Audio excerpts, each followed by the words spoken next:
This is great choreography.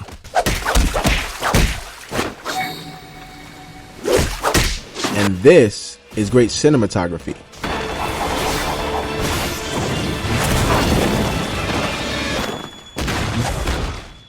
They go hand in hand because when using animation techniques, the top creators leverage surrealism to give the audience a perspective into the world with both. But these two get mistaken for one another a lot. I mean, even I categorized choreography as cinematography before. But this is because the distinction between the two is actually a lot harder to pick apart than you think. So to compare and contrast choreography versus cinematography, we have to first understand, what is cinematography?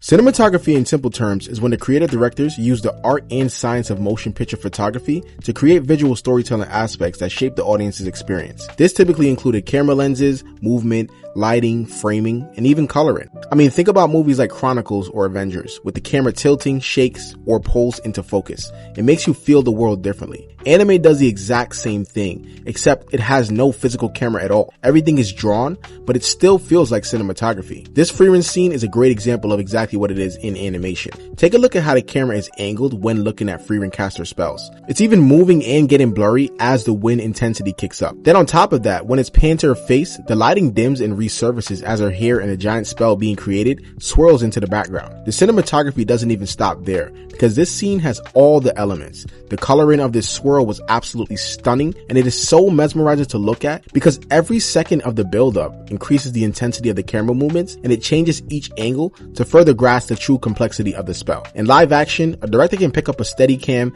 and swirl around an actor. In anime, every single one of those frames is handcrafted. So when Frieren's hair and spells swirl with the camera's perspective, it isn't just pretty colors, it's intentional storytelling frame by frame. But as much as we love to see high quality animation scenes, cinematography is not only used in those instances. In fact, I bet you don't even realize how much it's used until you consciously look for it. Like this Chainsaw Man scene. Denji is finally getting the one thing he's been wanting forever. So how does cinematography amplify this? Well, look at it again. When this is happening, it's also dark out. So we are not actually there, but to create the immersive experience, they make it as though the lighting from the window is the only reason why we can see. Next, the point of view they are choosing is intentional. And this may sound a little weird, but if you wanted to live vicariously through Denji because you had a shared experience, this is the way they allow you to. Not only just Denji, they also give you a perspective from the female character as well, making it as if you're looking through two separate lenses. But the most important camera panning and angles are these ones that make it feel like third person. Because if you've ever been drunk before, you know that when you're under the influence, you tend to see and feel in third person. Hence the reason why it is such an underrated technique in film, especially in animation, because it is so hard to give a realistic spectacle on an experience. And if there was a king of using cinematography to its absolute peak, particularly in fights, I would have to say, in my personal experience, it goes to Jujutsu Kaisen. The amount of sheer creativity it takes to actually pull this off for not one, not two, not three, not four, not even five, but 6 fights is glaze worthy. Starting with movie 0. This Yuta fight was already good based on the animation alone, but then you add some dynamic camera angles, intensified framing, and then the hyper-realistic movements, it's inevitable for it to not be considered great. We're taken through a journey with this fight. First we're in third person, then we're quickly transitioned back to first person, and then the angles capture the moment of them getting serious, and right here you get that shaky cameraman deception, like someone who's trying their hardest to keep up but can't because the movements are genuinely too fast. It's like the camera itself is just completely overwhelmed. And the craziest part about this is that it's the last place contender for cinematography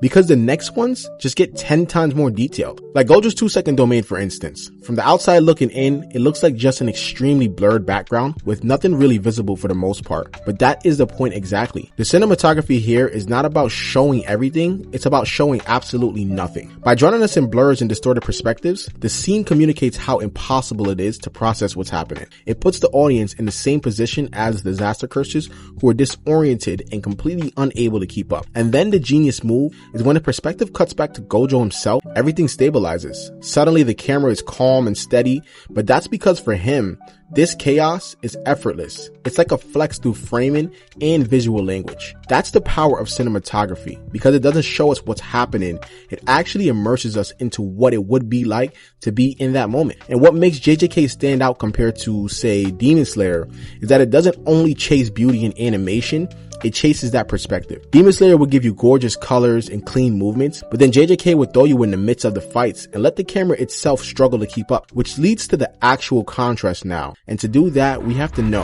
what is choreography?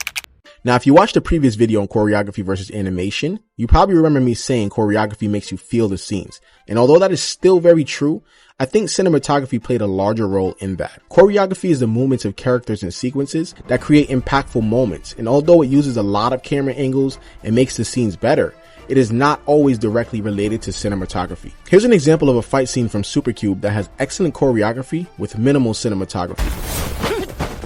Now, although the cinematography is evident, especially with the camera movements, it does not amplify the fighting as an interpersonal experience. This fight had the best hand-to-hand combat sequence of the entire year by far, and they just used great choreography. The movements of these characters are all intentional, and nothing seems to be just thrown in to make the fight seem more put together. The angling definitely plays a role in how it's perceived, but that really doesn't matter because it was like watching an MMA fight. I don't want to know what it feels like to be in either of their shoes at the moment. I just want to watch and enjoy the experience given to me. Compare that to JJK or Freerin. Those shows don't want you to watch the fight. They want you to feel like you're standing right there. The shaky cam and first person perspective is cinematography making the experience personal and not just entertaining. So the way I would contrast the two is that choreography gives you the blueprint of a fight, and then cinematography decides whether you're watching it like a spectator or you're the one actually taking the hit. So the question is, what happens when you mix great choreography and cinematography?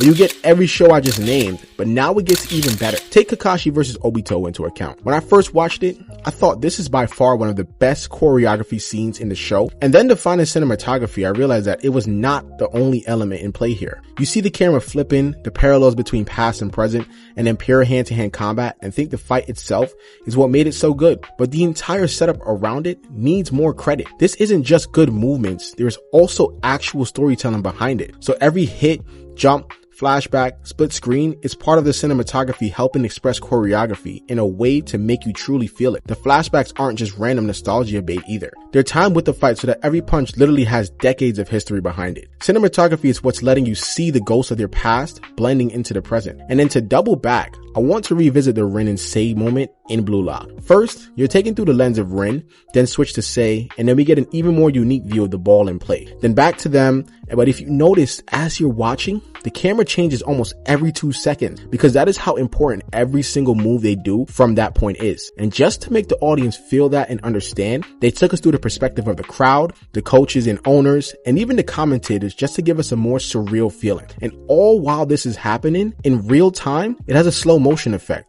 Almost like time is stopping with how intense the game has become. Sports anime like Kuroko no Basket and Blue Lock push cinematography to insanely high levels. They replicate what it feels like to be in a stadium if you've ever indulged in sports before, and not just on the court or the field, but in the crowd or as a coach, and even the ball itself. That's not choreography anymore. That's just pure filmmaking. Now the question is, can you have great choreography without cinematography? And my answer is no. From what I've scrubbed and watched for like the last 10 years or so, almost every greatly choreographed fight has had a great deal of cinematography. The only anime that maybe had some without it is probably Dragon Ball to a certain degree, but they eventually implemented it in Super. But that's not me saying it doesn't exist, because there must be some fights I've seen where they have it without it, and I just can't recall it. But one thing is for certain, you have to 110% have great cinematography with choreography. The one scene from Your Name is a great example alongside the Chainsaw Man scene. It doesn't always have to be about fights or sports. Great cinematography comes on its own and has the foundations to always stand alone. At the end of the day,